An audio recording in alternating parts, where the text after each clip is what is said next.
everyone for coming out. You can put question and answers into the chat.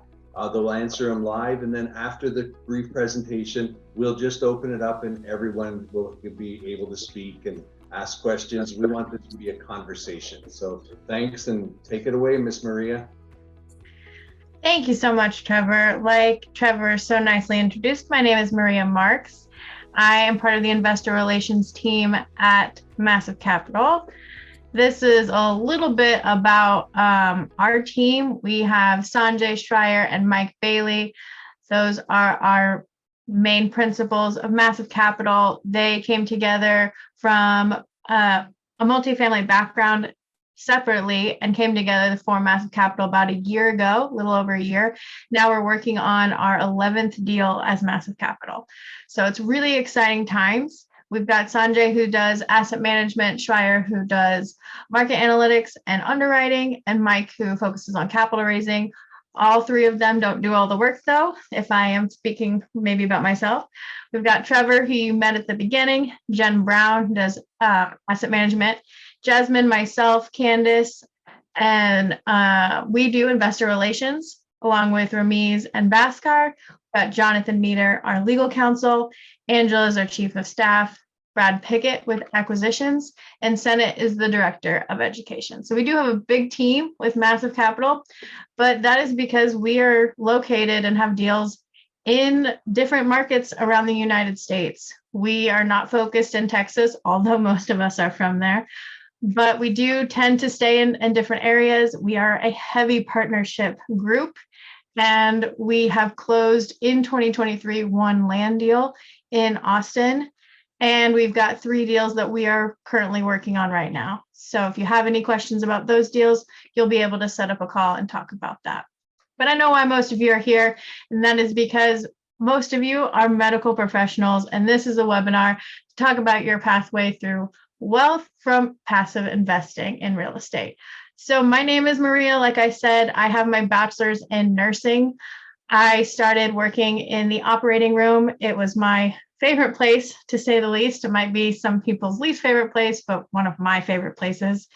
I left the hospital to then work in medical imaging. And about 2 years ago, my father-in-law passed away from a unexpected brain aneurysm. And that kind of turned my life around. I went from helping other people get through their medical issues to helping my mother-in-law set up herself financially so she could live in this world without her husband. And helping that one person, helping my mother-in-law get to a point where she could invest in properties, is what made me want to leave the medical profession and start helping more people. I know we can all kind of feel the same thing, that helping people is the best part about being in medicine. But after those patients leave the hospital, we can't really do anything to help them anymore. And that was something I found when I was helping my mother-in-law, is that I can help her create generational wealth through passive income all the time. And even not only when she's in the hospital, but other times as well. So that kind of was the same feeling I got when I used to work in the operating room. And I'm glad I'm able to share that. I made it my mission to help as many families as I can create generational wealth through passive income. And that's why I'm here. That's why I joined Massive Capital, because they are doing massive things and taking massive action. So I'm not here by myself. I am joined by Paul Sink, and I'll let him take it over. Okay. Thank you all for coming. This is a webinar about real estate investing for medical professionals. And I know a lot of you are still working. Some of you may be retired. But first of all, I want to give you a 1000% thank you for all you do in medical care. We've just been through an enormous stress for all of us with the pandemic, and all of you have been soldiers in that fight. And I know you've seen your patients being lost or loved ones being lost, and it was a significant challenge in particular, despite what we all do, or what we've all done every day in the medical profession. So thank you very much for all that you do. This is for all medical professionals, doctors, nurses, medical technicians, pharmacists, all healthcare people, and all others as well, and any other professionals who are working in their professional job, wondering what else can they do and what is their financial future. So maybe just a little bit about me, and maybe so you understand where I came from. So I went to Baylor College of Medicine in Houston, and then I went to University of Texas Southwestern Medical Center in Dallas, Parkland Hospital, University Hospital there. That's where I did my general surgery residency and my head and neck surgery residency. It was a 6-year residency. And then from there, I started my own private practice and did that for 30 years. We owned our own practice. I grew that to 10 providers and 60 employees and 12 outreaches over my time there. We also fortunate enough to own our own surgical hospital. We had 60 surgeon owners, 325 employees. It was a 32-bed hospital with 16 operating rooms. And I was chairman of the board of that hospital for 15 years. We averaged about 40 surgical cases a day. And then I was also on the board of an international medical real estate company out of Toronto, Canada, called Medical Facilities Corporation. And it owns multiple surgical hospitals throughout the United States. And I was a board member there for 15 years. Alongside of all of that, we started a family real estate company, my wife and I, about 20 years ago. Private real estate company. We grew that and started small and did, small things and had some small rental houses, and then went on to some multifamily and brought that company up. And then I also started a larger real estate development company about 13 years ago also. So then I retired from surgical practice about 1.5 years ago. And now I continue full-time in the real estate development business. So no matter how old you are, you have seen lots of changes in the way that medical care has been delivered. A lot of that, of course, has been good. A lot of it through technology. We now have a much greater insight to how the human body works, how disease processes work, and treatments for those disease processes. And this has all led, I believe, to a longer, healthier life for most humans. And we can all be proud of our work that we did in the medical field. But there's also been a lot of change in the medical field that's been disruptive. With most doctors now being employed today, changes in employment contracts have become concerning. Medical professionals now seem to have less and less control over their clinical, procedural, surgical, and even financial lives. So that loss of control is what's driving most of the medical professionals to have such significant burnout these days. It's been well reported that 1 in 5 doctors plan to exit medicine in the next 2 years. That's 20% in 2 years. And 1 in 3 doctors will reduce their work hours in the next year. So in the next year. And so that's, again, another 33% that are going to do that. So we are headed for what's been called medicine's great resignation. It'll be a tremendous medical professional shortage in the years to come. And we're going to have to deal with that some way, somehow. A big reason for medical professionals having this burnout is that they don't feel valued. Their salaries have decreased, their work hours have increased, and the control, and they've decreased their control of their daily work life. And really what all physicians seem to want is a great work-life balance. And this has all led, of course, to more decreased staffing, which leads to even more dissatisfaction in the workplace. So in light of all of that, and our medical culture changes, us medical professionals, we really need to ask ourselves some sobering questions. One question is, will your medical career actually sustain you financially during your years when you're practicing, and also throughout your retirement? Medical financial reimbursements, are not what they used to be. And many young physicians have become discouraged with their careers because of that. Many are employed and they feel very little control over their daily work life and over their salaries.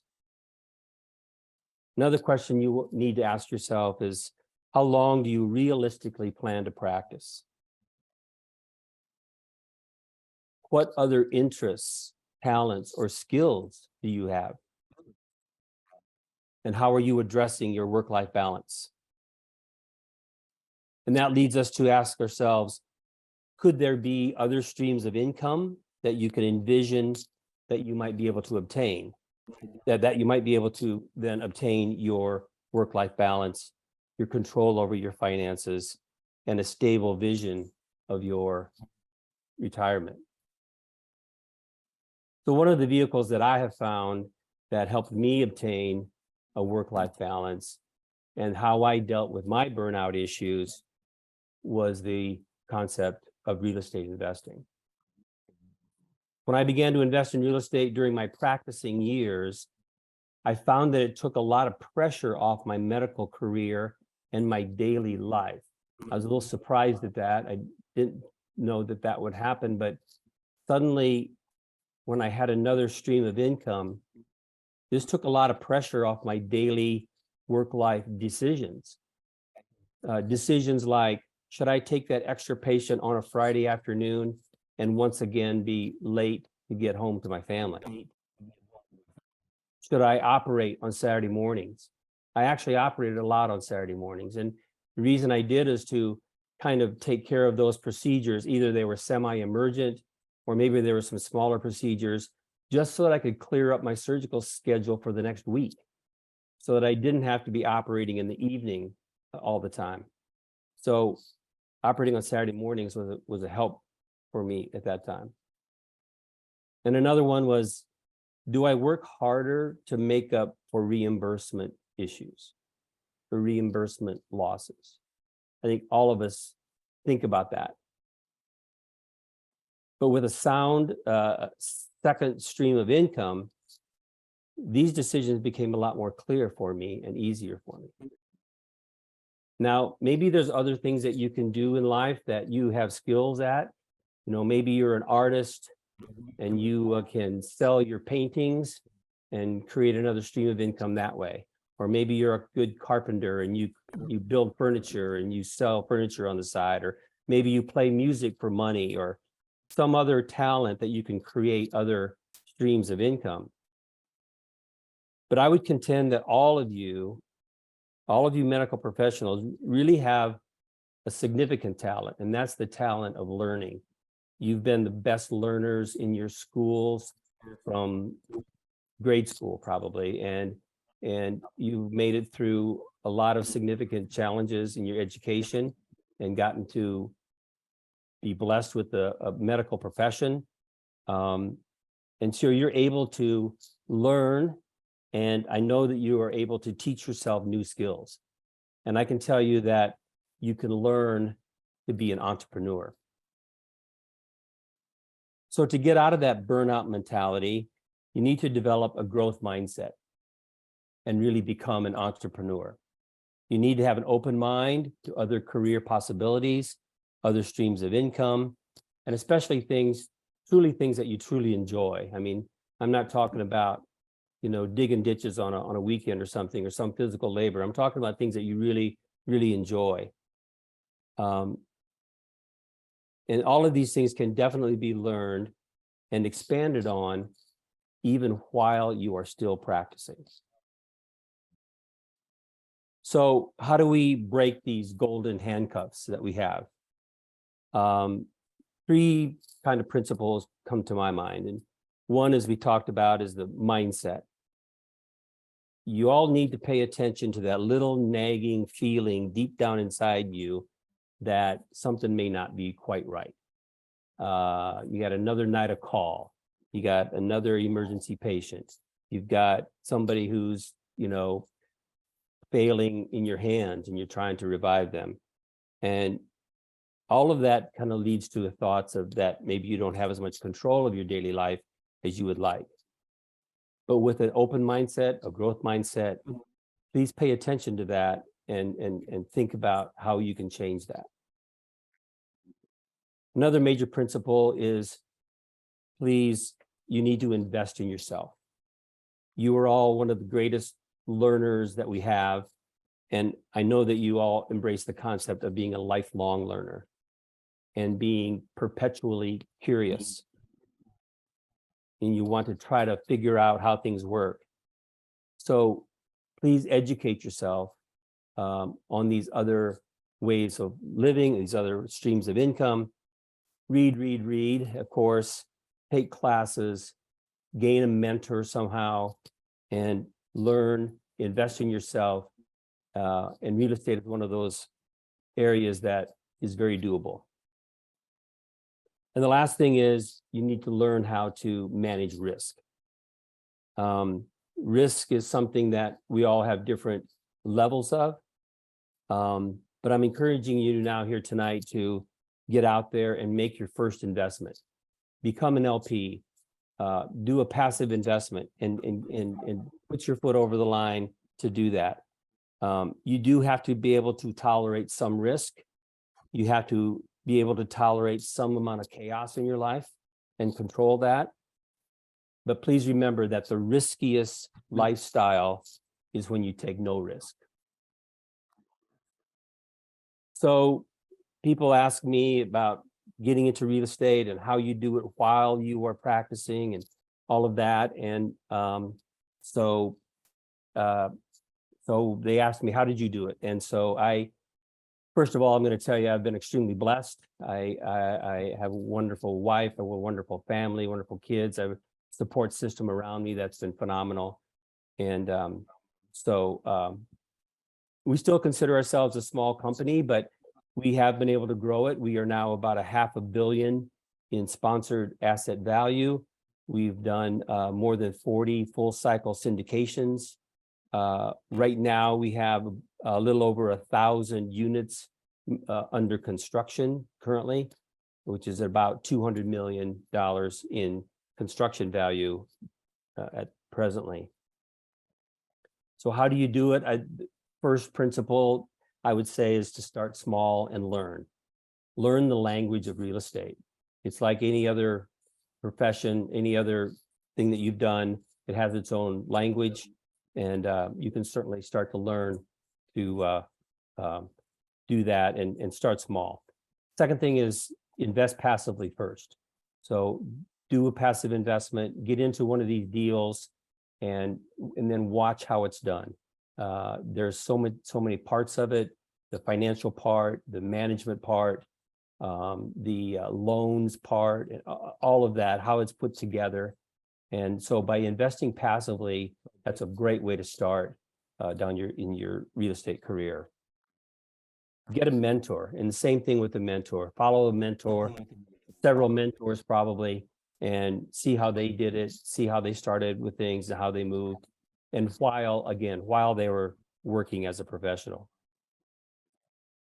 The other thing I would highly recommend is we are all professionals, so please use other professionals. Learn from them.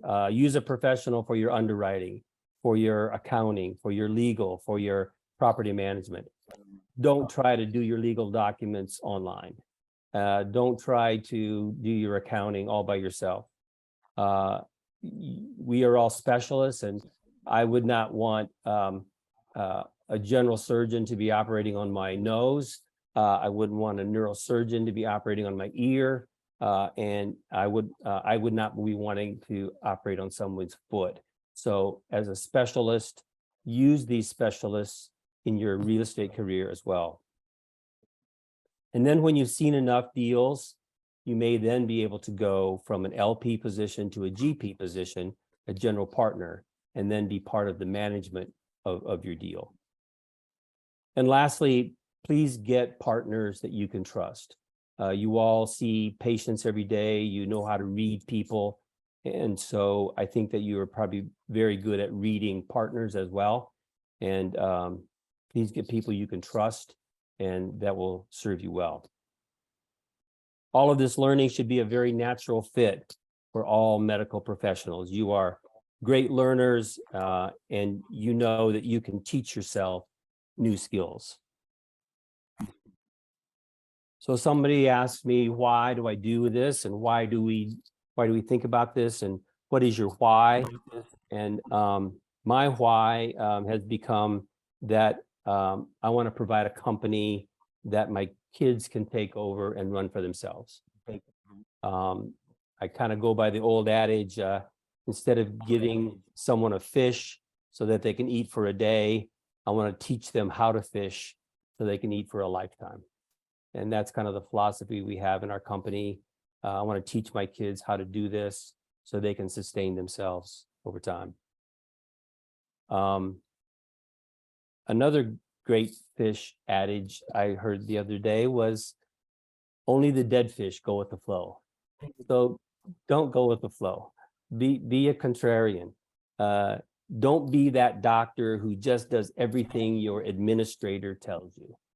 Instead, be that doctor or medical professional who has a side gig and works smarter, not harder. So those are kind of the principles. Those are the things that have led me in my mind to start down another path while I was still practicing, and has provided me something to do when I'm retired as well.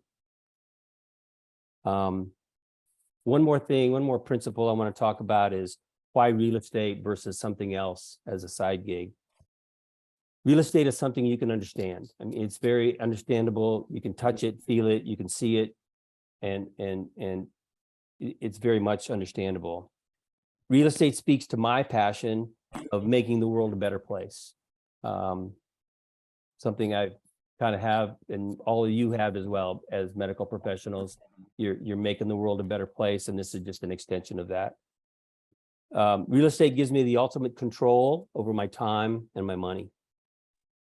I love to build things and make communities better places to live. It gives me peace of mind that I also am setting up for my family a secure future. Real estate frees up my time, gives me flexible time. I can do real estate deals from wherever we are traveling. I just need my phone and my laptop, and you can do real estate deals. And I'm not trading my time for money. And I can invest both passively and actively and take the risk that I want to take. So those are basically the things I wanted to tell you all tonight. This whole concept of how do you do it? How do you get started? There's 1,000 different ways, and there's 1,000 things to do.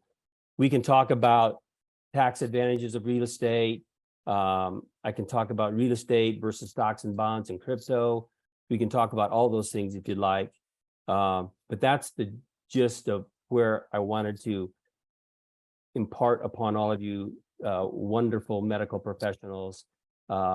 Again, thank you for all you do in your lives and all of the lives you've saved. I know you've all saved lives. And this is a great side gig. It's a great way to give you flexibility and control of your own lives.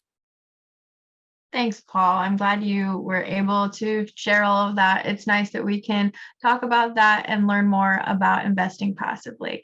I just want to let you know we are moving into the question portion. We want this to be more of a dialogue. It's different from some of our other webinars. We'd really like to talk to you guys and see if we can help you. I mean, you guys, we're so thankful for what you do, and we hope that you keep doing that. And that's why we're here to help you invest passively, so maybe you can create some more generational wealth for your family. So I will open it up to Trevor. I think he's got some questions, and we already have one with their hand raised. We already have a question. One thing I did want to say is getting to know people, right, that you know, like, and trust to be able to invest in. So I actually met Paul about 3 years ago, and one of my first passive investments in the medical business was one of the properties that he owns in Mesquite, Texas. And it's you know, it's really, and it's kind of full circle now that we're together with Massive. And actually Sanjay was my first multifamily investment that I made almost 5 years ago. And so it's really interesting how things just come full circle. And you know, clearly, to reiterate what Paul said, if you don't make money while you sleep, you'll work till you die. And so I think David, see if you can unmute yourself. You should be able to. There you go. Can everybody hear me? Yes, sir. Absolutely. My name is Dave Walker. I live in Northridge, California. I am quite unique to this call. I was a PhD in engineering who worked in orthopedics, designing implants for quite a few years and raising capital in that space. So this call is like really, really impactful to me. Thank you, Paul. And I'm excited to meet you, Paul, because this is like, I believe that this is the missing link. The focus on like tax advantages is what particularly impassions me, because I've gotten back most of my taxes through the different businesses I have, but specifically real estate's ability to help the white collar doctor do that is what I think is going to be one of the greatest drivers initially, because of how much you pay in taxes, right? So I want you to talk more about that and give me your perspective. And then, yeah, that's my first question.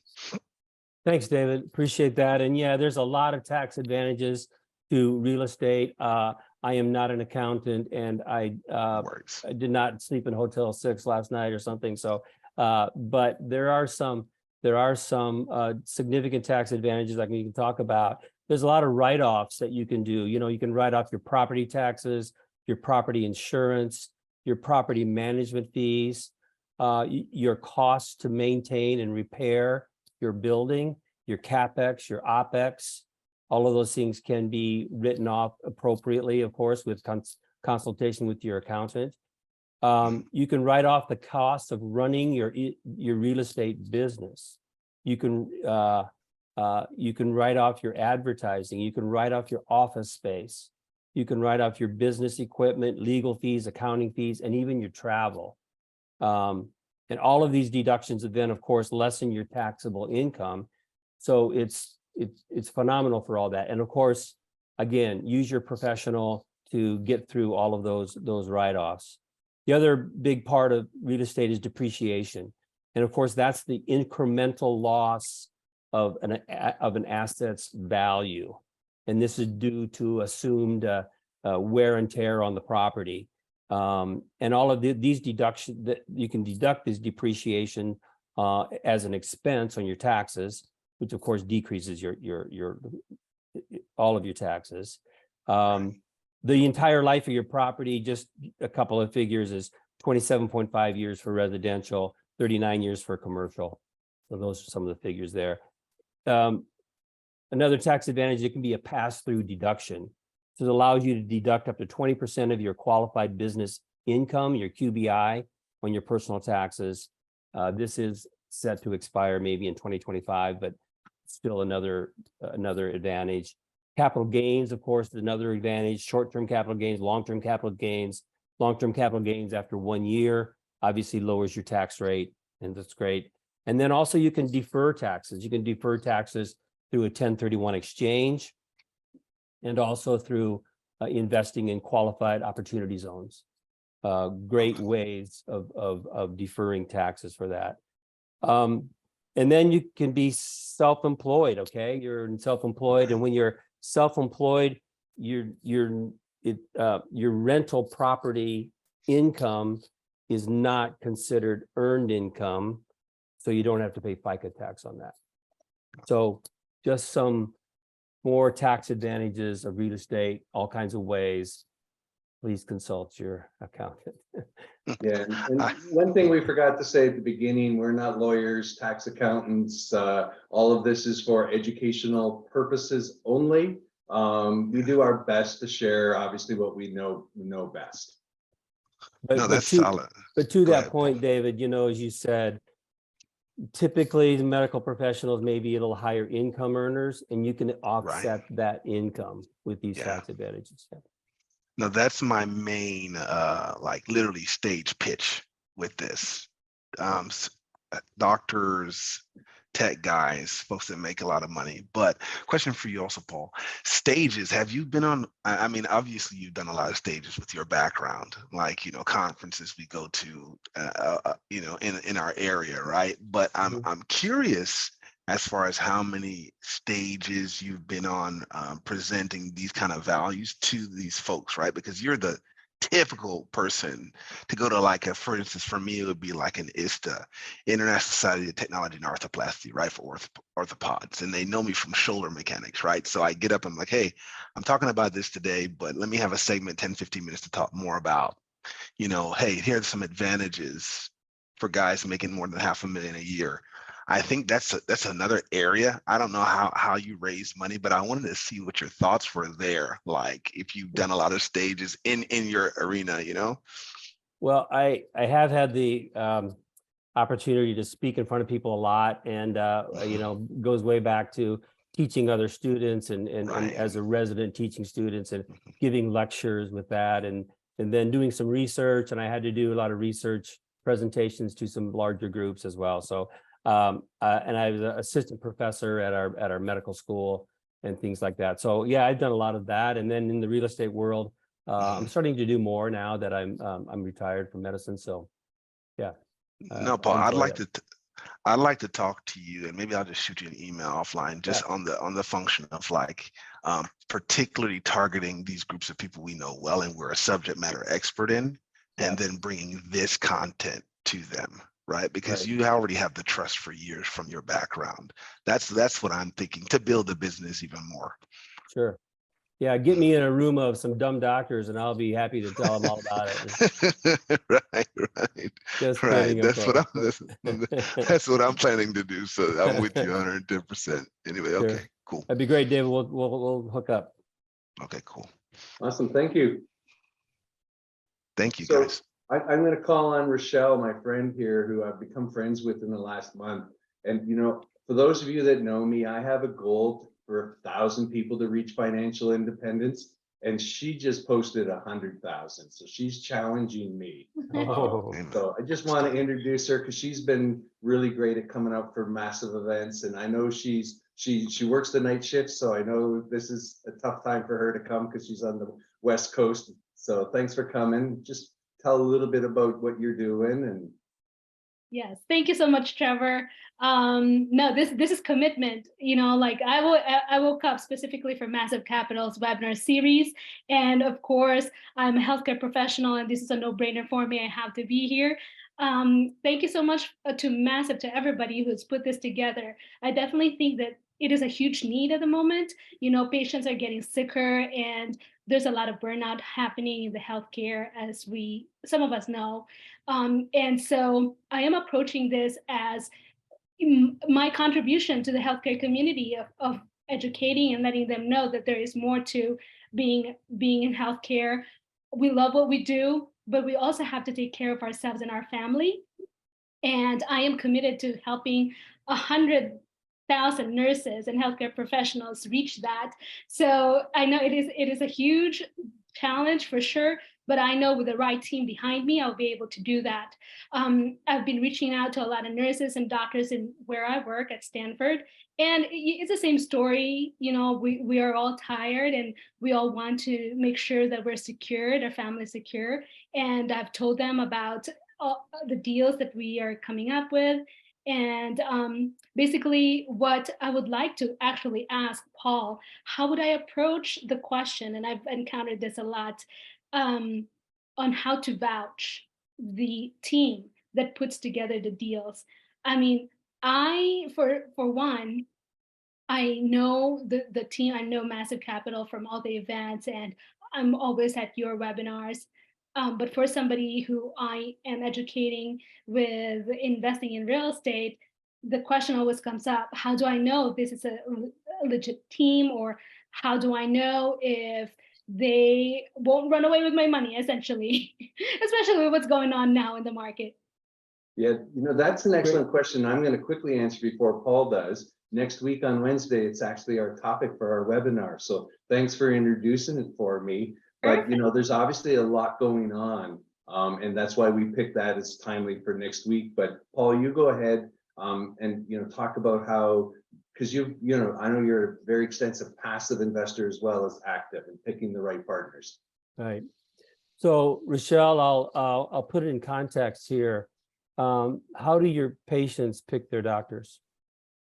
How do you pick your attorney? How do you pick your accountant? By reputation, by referrals. Exactly. So all of those same things. And so a real estate professional is very much the same.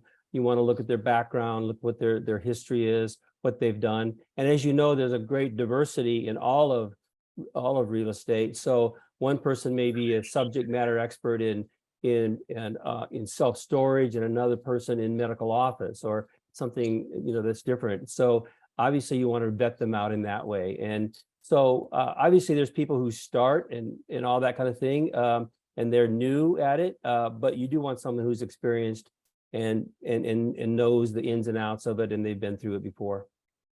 So I like that analogy. I'm going to ask the doctor that asked me that. I'm like, how do you choose your doctor? Exactly. And another thing is sometimes simply trust. I mean, how do you gain trust? How do you read people?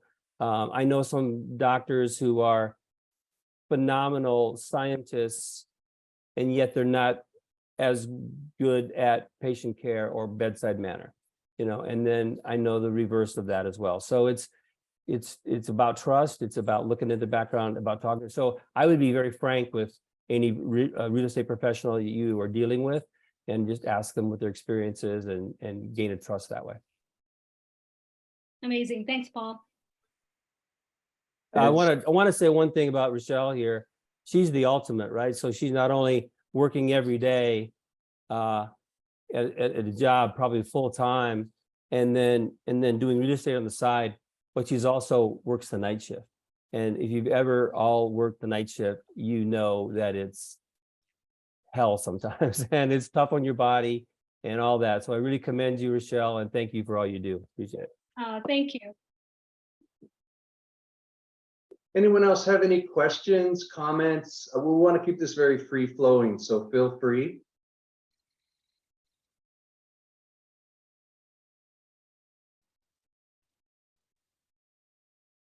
And the questions don't necessarily have to be on the topic at this point. And I know there are a lot of medical professionals on here. I've pinged a couple of you and said, do you want to talk? But you haven't answered because you haven't had your phone on, so I don't want to call on you. All right, I do want to say that, I'm certainly open to talk to anybody. Last time we did this, I had multiple calls just privately, and happy to take those as well. I think my email is posted here, and Lacey, I wouldn't mind even posting my phone number if you don't mind. And please just call me, reach out. I'm happy to talk and answer any questions. I'll definitely be reaching out to you, Paul. All right, David, so you bet. That'll be good for us to connect. Now, I know, Trevor, you said we could talk about anything, so I got to deal in with you guys. So you got to be clear about what we can talk about. I'm just messing around. Yeah, and thank you, David. I know it is that's another part of something that Massive does. If you do have a deal, we do have Brad Pickett on the call today. He is the one who is looking at those. Thanks for the wave, Brad. Hey. So that's another thing. So Brad, if you want to talk about that a little bit while we're waiting on some questions. Sure. Hi, guys. Hey, David. Just talked to David on the phone a minute ago. Yeah, Nice to man. see I you in didn't know you'd person. be here, man. Nice to meet you too. Yeah, so there's kind of two sides to this. Well, there's a lot of different aspects to this industry, but we kind of break it down from acquisitions and then dispositions. So it's like pre-contract.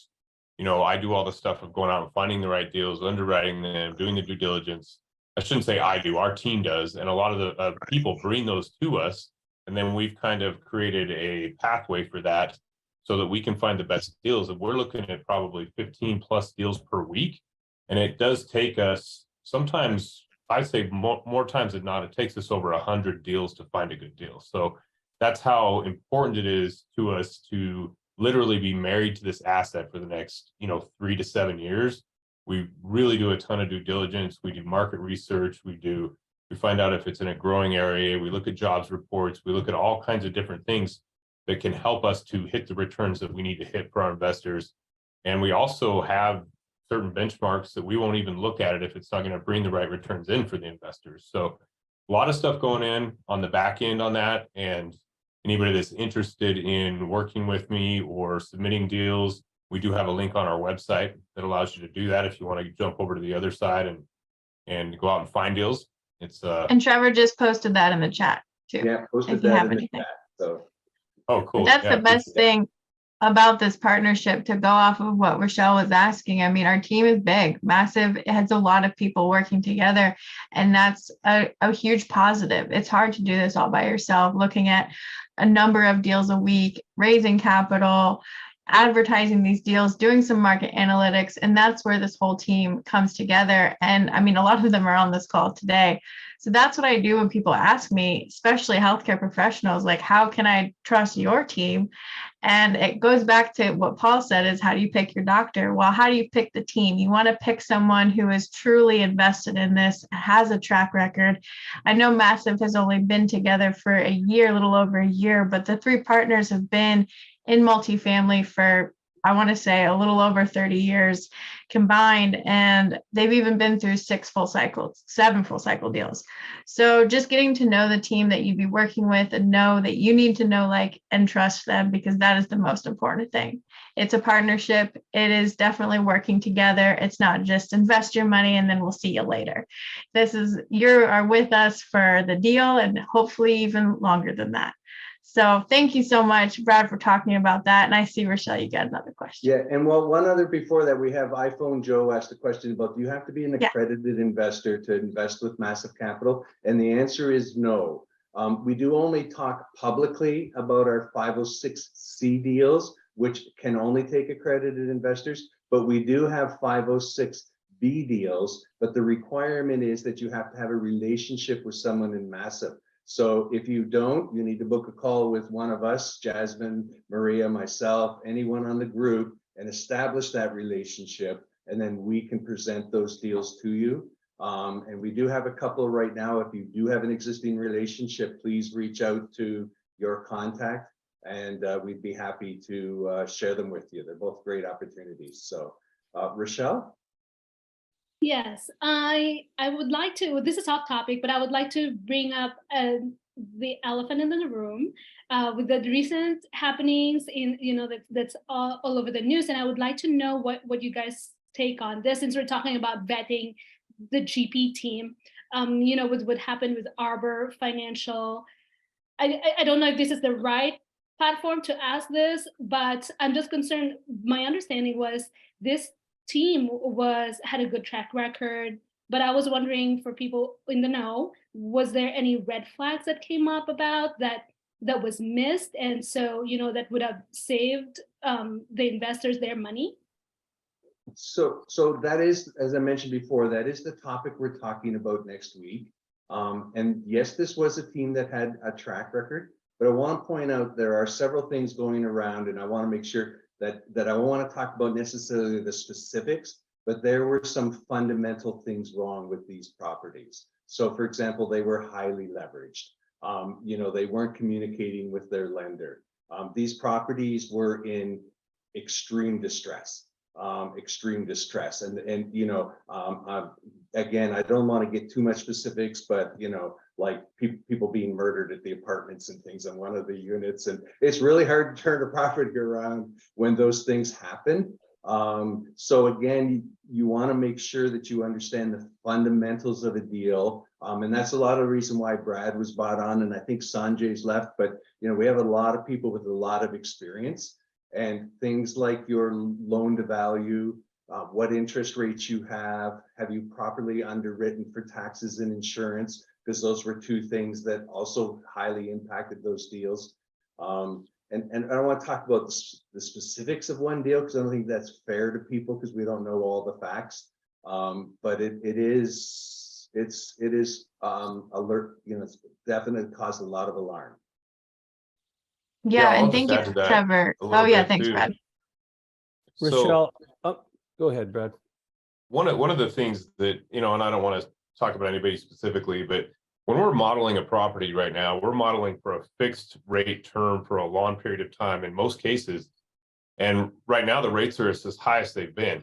When these guys, I don't mean those guys particularly, but a lot of people were modeling on a variable rate that would also basically be dependent upon rent raises.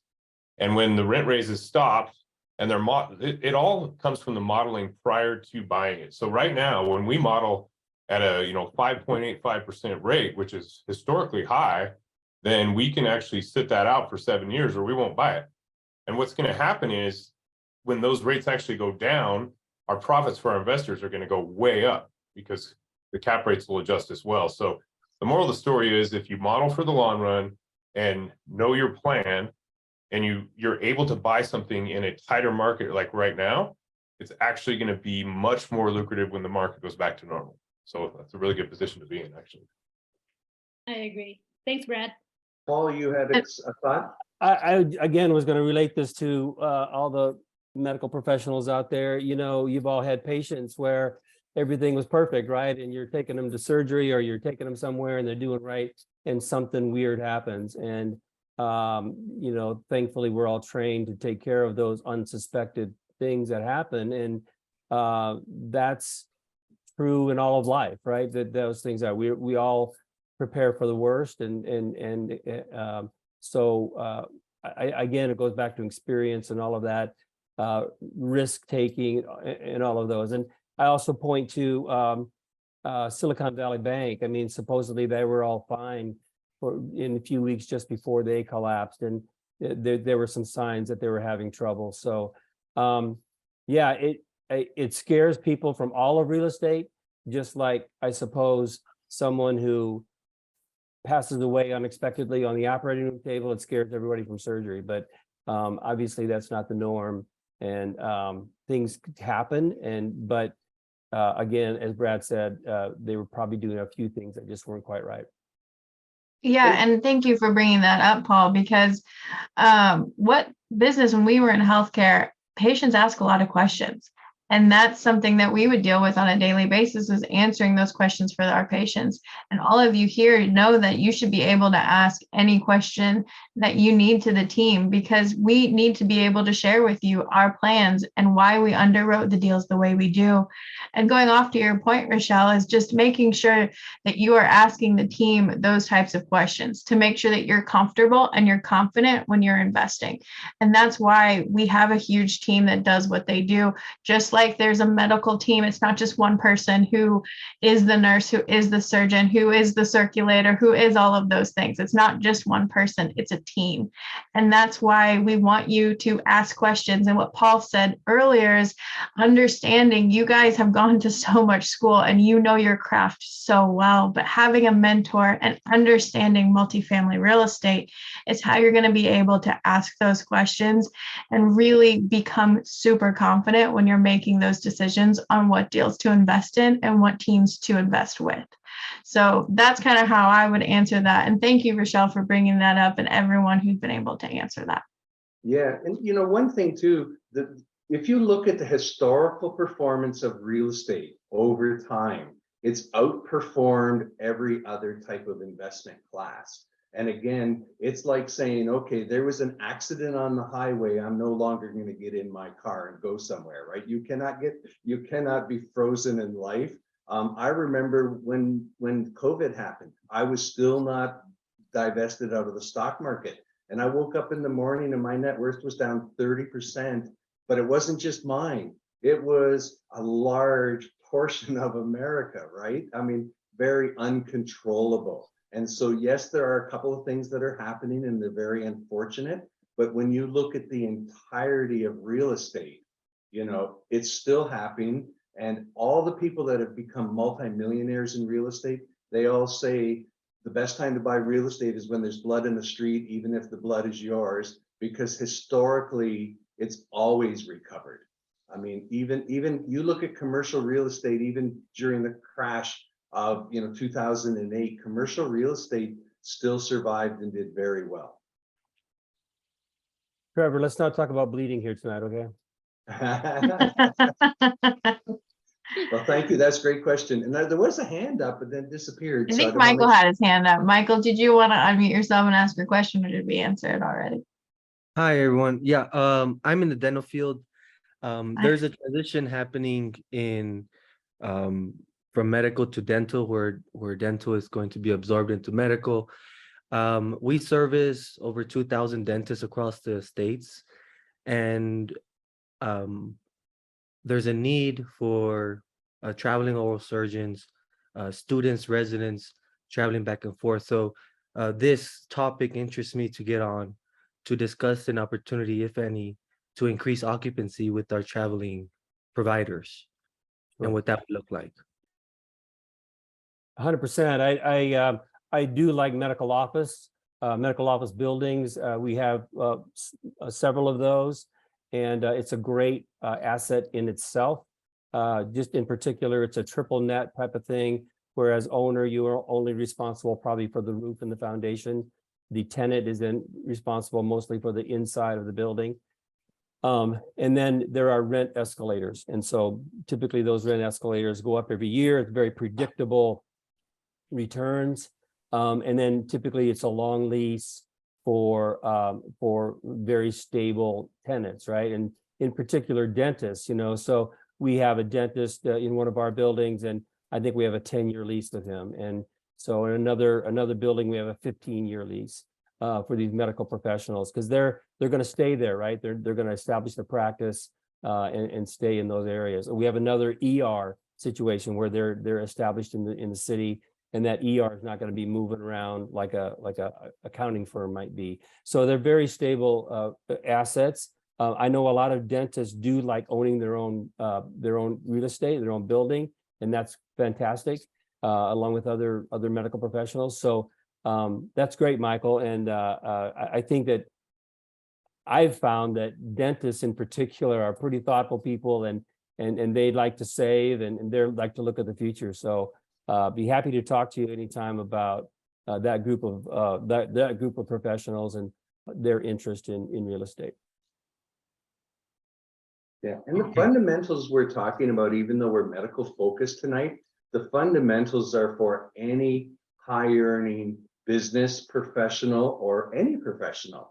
Again, you're trading time for money, and you only have so much time, and especially in a high stress medical environment, it's not like you can, work 7 days a week, or, you need your money to work for you. You don't make money while you sleep, you work till you die. I would be interested to know how many medical professionals here tonight already have some investments in real estate. I know Arnell's on the call. I tried to call him out earlier. He's actually a partner with me in a deal I did before Massive Capital. Sure. I don't know if you can unmute yourself. Yes, Trevor. Hi, nice to meet you. See you.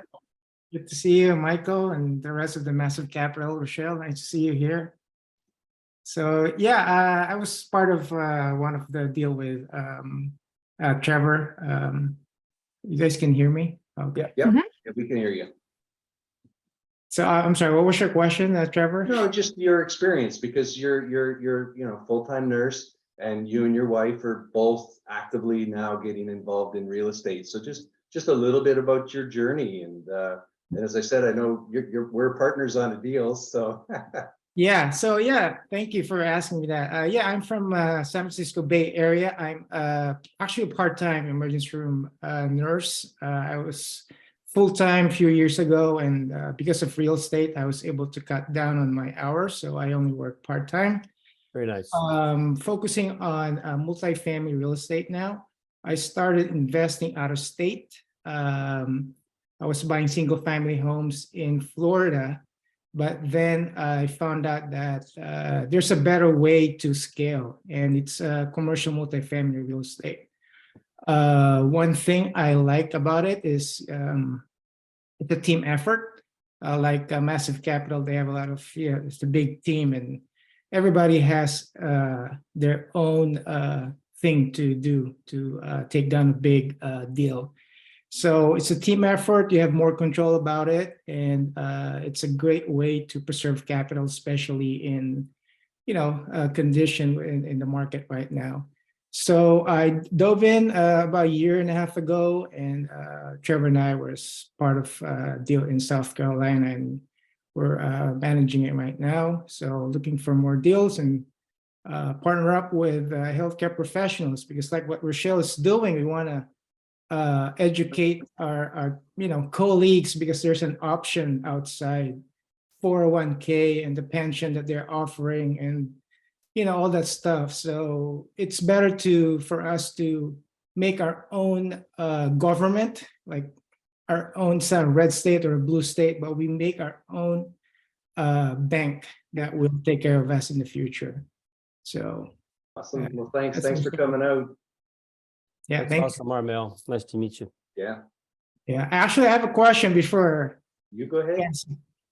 Thank you, Dr. Paul, for your presentation. So I just want to ask you, what's your crystal ball is telling you out there? Are you seeing more deals in the next quarter, maybe quarter 3 or quarter 4 that we should be keeping an eye on it?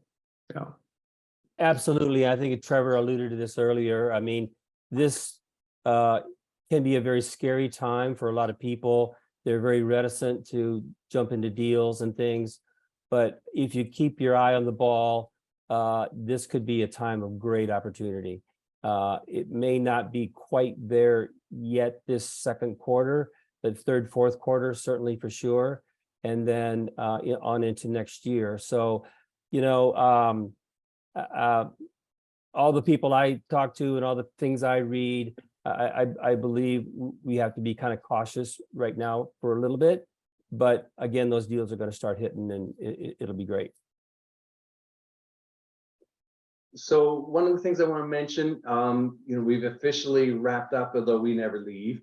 We like to hang out. They call it the after party. I'm not near as exciting as my good friend Mike, but I'll try to keep things going here. But want to make sure that everybody understands that we do our webinars every Wednesday night at 6 p.m. Central. So you can sign up for it. Make sure you get on the list. We have a lot of things happening with Massive Capital. So last week we announced our educational program. And as I mentioned, we do have some 506B deals. So if you do have a relationship with someone on our team, connect with them. And if you don't, shame on you. Connect with us and be able to partner up with us in the future. And again, we're okay just to talk. We don't have to try to take your money right now. We want to establish friendships, relationships, because real estate is a team sport. And we like working with our partners and the people that we work with.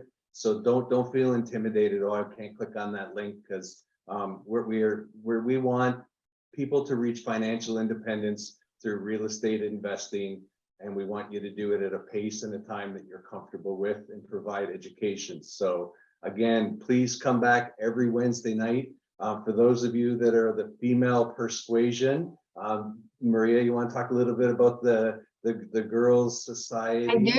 I do. Jasmine and I, along with Angela, we started Massive Capital Girls Society. We are so excited to do this because it is showcasing our love for real estate, but also our love for growing personally, professionally, and spiritually.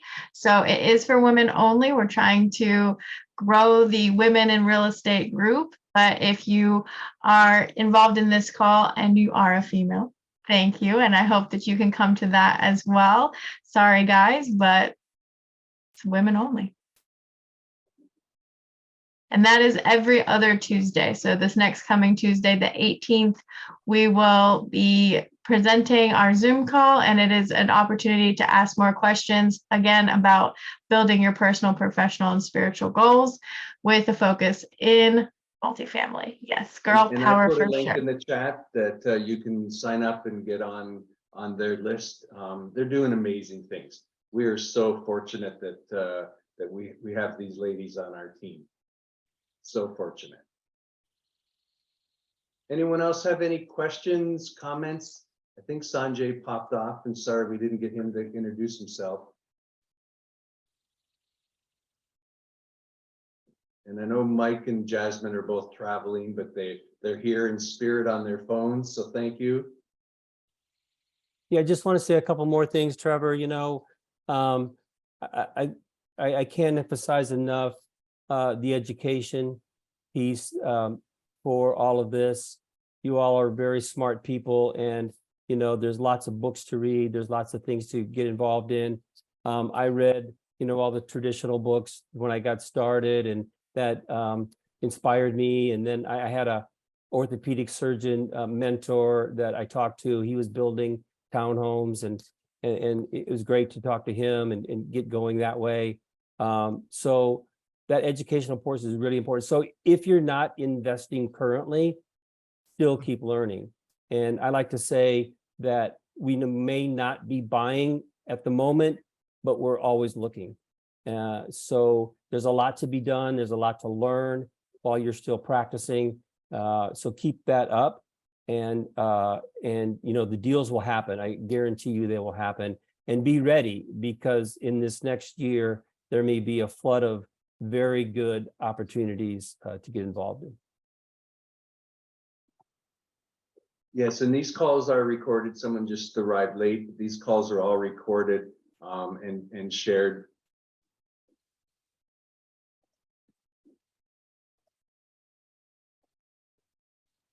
And I know a lot of you have had to drop off. So if you do, thank you for showing up. We're so excited to have you here. We thank you for your service and what you guys are doing in the healthcare industry. And we are so excited to help you create generational wealth through passive income. So if this is a journey that you'd like to know more information about, I have my information in the chat as well as everyone else's. This QR code right here goes to our portal. But if you do have any questions, you can go to massive.capital, and that is our website, and learn some more information there as well. So thank you guys. If you have any more questions, don't hesitate to ask them. But if you do have to hop off, thank you again for coming tonight. Look forward to connecting with all of you. Great, Yeah, thank you. Thanks everyone Thank for you guys showing so up. We much. really appreciate it. Have a great night, everybody. Yeah, good to meet you, Bye-bye. David. Good to Thanks, meet you too, David. Good to Trevor. see you. Good Bye-bye. to see you too, Maria. All right, Brad. Talk to you tomorrow.